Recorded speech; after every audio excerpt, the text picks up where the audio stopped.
नमस्कार। आकाशवाणी जयपुर अजमेर से प्रस्तुत हैं प्रादेशिक समाचार।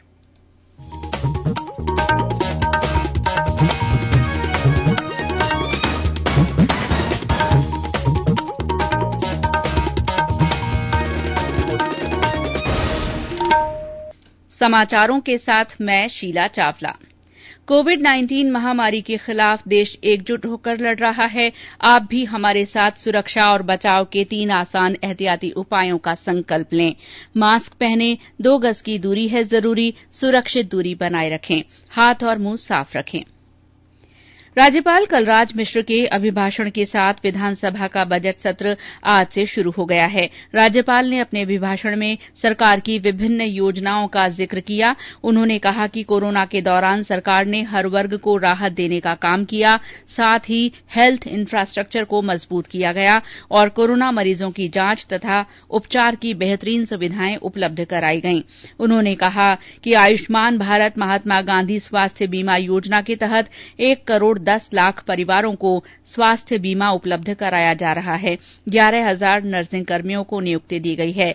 राज्यपाल ने कहा कि मुख्यमंत्री निःशुल्क दवा योजना कोरोना काल में अत्यंत उपयोगी साबित हुई।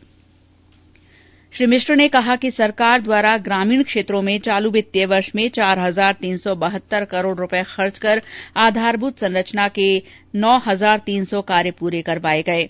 श्री मिश्र ने कहा कि वर्ष 2020-21 के दौरान किसानों से समर्थन मूल्य पर गेहूं की रिकॉर्ड खरीद की गई। उन्होंने कहा कि प्रधानमंत्री फसल बीमा योजना के अंतर्गत 2020-21 में 24,23,000 किसानों को 3,973 करोड़ रुपए के बीमा दावों का भुगतान किया गया। राज्यपाल के अभिभाषण के दौरान सीपीआईएम के बलवान पूनिया ने किसानों के आंदोलन को लेकर लगातार हंगामा किया और वे वेल में आ गए। सदन की कार्रवाई के बाद विधानसभा में बिजनेस एडवाइजरी कमेटी की बैठक में आने वाले दिनों में सदन के कामकाज को लेकर चर्चा हुई। बैठक में निर्णय लिया गया कि सरकार 24 फरवरी को बजट पेश करेगी।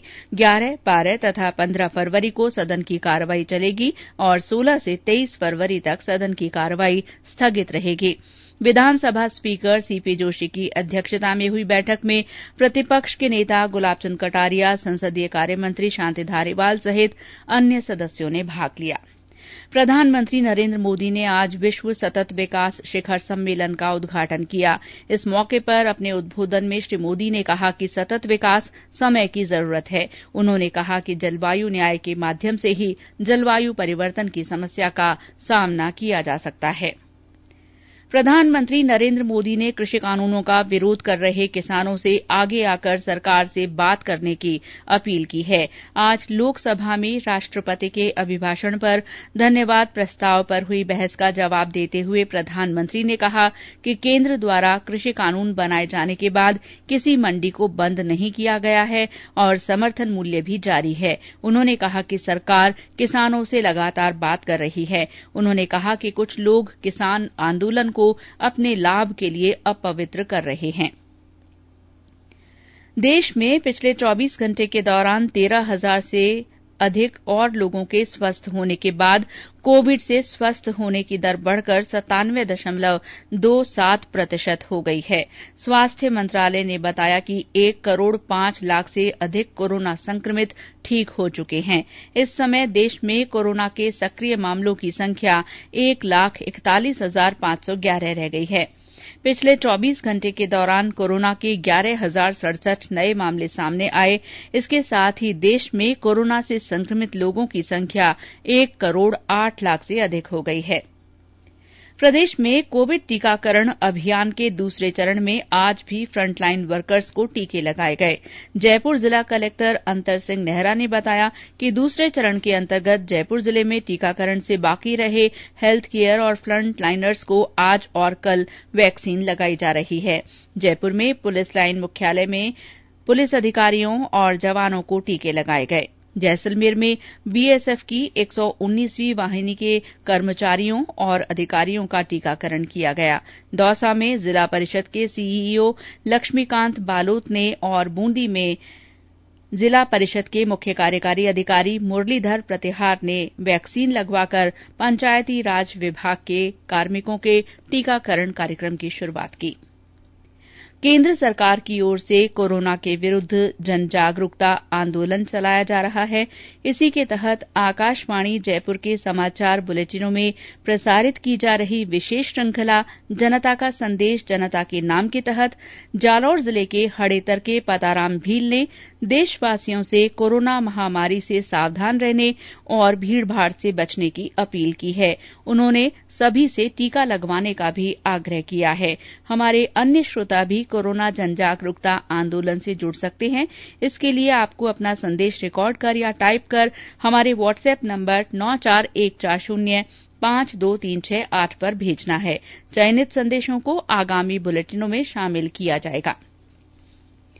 नागौर जिले के खींवसर में एक अनियंत्रित पिकअप के पेड़ से टकराने से उसमें सवार 4 लोगों की मौत हो गई। हादसे में 2 लोग गंभीर रूप से घायल हो गए। ये सभी लोग सांचौर के डडूसन गांव के रहने वाले थे, जो मुकाम स्थित बिश्नोई समाज के तीर्थस्थल जा रहे थे। मुख्यमंत्री अशोक गहलोत ने ट्वीट कर हादसे में मारे गए लोगों के परिजनों के प्रति संवेदना व्यक्त की है। एक अन्य दुर्घटना में टोंक में बजरी से भरे ट्रैक्टर ने मोटरसाइकिल को टक्कर मार दी, जिससे 3 लोगों की मृत्यु हो गई। पूर्व केंद्रीय मंत्री राजेश पायलट की जयंती के मौके पर आज उन्हें श्रद्धापूर्वक याद किया जा रहा है। इस अवसर पर दौसा के जीरोता मंडाना में हुए कार्यक्रम में उनकी प्रतिमा पर फूल चढ़ाए गए। मुख्यमंत्री अशोक गहलोत और पूर्व उप मुख्यमंत्री सचिन पायलट ने उन्हें श्रद्धांजलि दी है। दुनिया भर में विख्यात जैसलमेर के मरू मेले के आयोजन के लिए राज्य सरकार ने मंजूरी दे दी है। मरू मेला 25 से 27 फरवरी तक आयोजित किया जाएगा। प्रदेश में अधिकांश स्थानों पर दिन और रात के तापमान में बढ़ोतरी से सर्दी का असर और कम हुआ है। मौसम विभाग के अनुसार आज माउंट आबू में 2.4 डिग्री सेल्सियस और सीकर में 6.5 डिग्री सेल्सियस तापमान दर्ज किया गया। राज्य में कई स्थानों पर न्यूनतम तापमान 10 डिग्री सेल्सियस से अधिक दर्ज हुआ है।